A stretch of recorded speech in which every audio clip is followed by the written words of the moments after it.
So you as a Muslim saying that Osama bin Laden is right or wrong, have you checked up? Bombing in Nigeria, American consulate, Osama bin Laden, headlines. Did or not? We don't know. But if you ask my view, if he's on the truth, if he's fighting the enemies of Islam, I'm for him. If he's terrorizing America, the terrorist, biggest terrorist, I'm with him. Every Muslim should be a terrorist. The thing. So today we want to ask you how you think you can stop extremism in the UK. Well, I think we should stop dividing and conquering, and we should just all get on and remember that we're all of the same race, and it's called the human race, and be nice to be nice. Well, and I come from a Christian background, British, and I come across sort of extreme Christian views as well. Yeah. So, and I find them upsetting and distressing and worrying.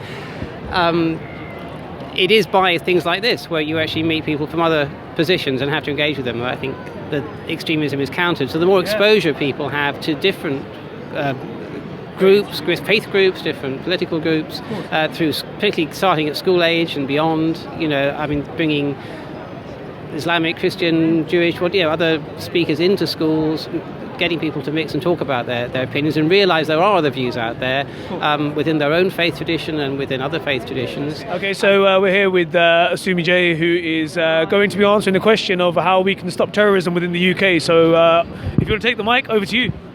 So my thoughts on how we can stop extremism in the UK.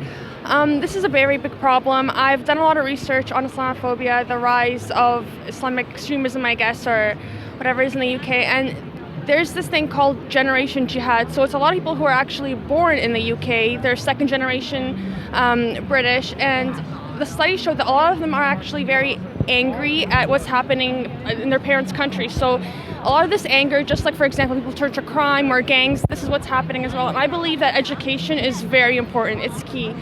And we need to educate people on what Islam actually teaches, because a lot of them are brainwashed by extreme, what we call imams, with their kind of ideology that encourages them that jihad means to go overseas and to fight. So for example, what's happening in Syria, and we find a lot of the youth running away, going off to Syria, and this is not what we should be doing or teaching the kids. Okay, if you're fighting to defend people, if you're trying to protect, the innocent woman and civilians, yes, that could be a form of jihad. But the case with Syria right now is that on the day of judgment, you are going to have to answer to God on why you have innocent blood on your hands. Because again, you might be thinking that you're actually doing something good, trying to protect the innocent or whatever it is. Some people are there for their extreme ideology, or for the money, or for trying to gain lands, or whatever it is. I feel like the most important thing that we can do to help is humanitarian aid, sending money, sending supplies, medical supplies. Like what the white helmets are doing, it's amazing, because they're actually risking their lives. They're doctors, they're engineers, they're brothers, sons, fathers. And what's happening now is that there are 0 hospitals left in Aleppo, which is tragic. Like, we go to a hospital here, wait 4 hours, and are complaining, and I don't have a reason to complain anymore, especially when I see what's happening there. So they need a lot of financial aid, humanitarian aid, and this is what we can be doing to help. Going over there isn't going to solve anything. Like I said, innocent blood on your hands, how can you justify that? You don't know who you're fighting.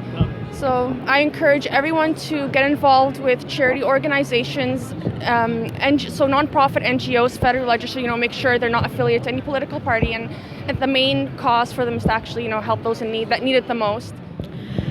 I think a way that we can stop extremism in the UK is by stopping the stereotypes that go towards Islam and Muslims as a whole in general. I think that if the stereotypes of all Muslims are terrorists, or all Muslims are extremists, or a woman that wears hijab has got a bomb on her or something like that, I think that is something that purely triggers the extremism that does go on. And nowadays, I think one thing that does go on is not only the extremism that Muslims do, is the extremism that happens to Muslims. For example, women with hijab, for example, my aunties, my family, are scared to go out for wearing a hijab or being attacked by someone or having rocks or something thrown at them, which I think is purely disgusting, at the fact that females are scared, females that wear hijab are scared to leave the house because of their religion and then portraying their religion and practicing their religion. What role do you think the media plays? I think the media portrays such a bad example and such bad viewpoints of Muslims and don't actually show the good that we do. Like, for example, when everything happened in Europe, everything else that was happening in the Middle East, where little kids you see on the internet are being bombed by their own country, is being disregarded. Extremism is when you take something too far, so I think we should stop it by like putting barriers to things, like putting hijabis or Muslim people out there, portraying them in a good way instead of something as someone becoming like an ISIS person or something violent, more something peaceful, which is what our religion is. Yeah, I wish like the hijab meant peace and it meant like I'm modest and I want to keep to myself.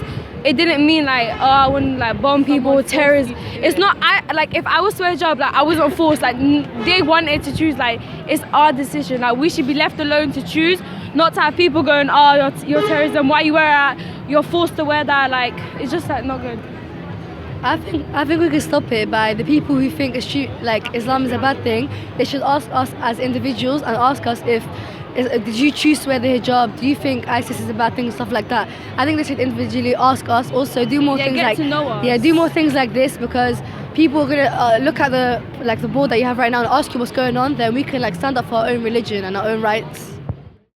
لا إكراه في الدين قد تبين الرشد من الغي فمن يكفر بالطاغوت ويؤمن بالله فقد استمسك بالعروة الوثقى لا انفصام لها والله سميع عليم.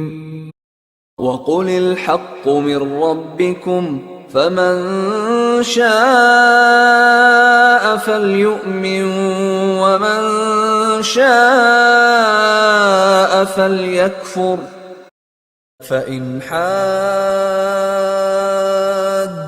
فقل أسلمت وجهي لله ومن اتبعني وقل للذين أوتوا الكتاب والأميين أأسلمتم فإن أسلموا فقد اهتدوا وإن تولوا فإنما عليك البلاغ والله بصير بالعباد.